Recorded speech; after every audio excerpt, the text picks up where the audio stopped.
nag-start na sila nag-convene na sila sa impeachment trial pero binalik pa sa Congress yung impeachment complaint.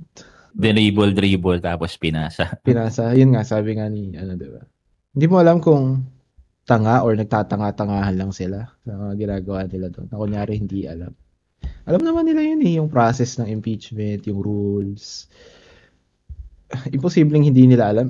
Nakailang impeachment trial na tayo. Si Alan Peter Cayetano, kasama pa siya doon sa Corona, di ba? Impeachment trial.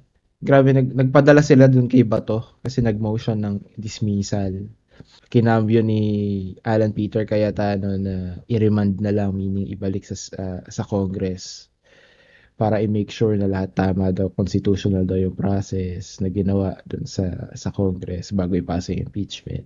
But anyway, ayun, hindi ko lang alam kung anong mangyayari sa impeachment kapag most likely yung next na trial niyan is sa 20th Congress na. After pa ng SONA kasi magko-convene yung sa House of Representatives, yung 20th Congress dun. So, matagal-tagal na naman hihintayin. February pinasa sa kanila. Dinelay dahil election daw and all of that. Tapos, dumating tong June, dinelay ng 1 linggo. Tapos ngayon, hindi pa rin itutuloy yung trial muna naman. Postponed na naman dahil hihintayin pa daw yung sagot ng 20th Congress na hindi pa existing.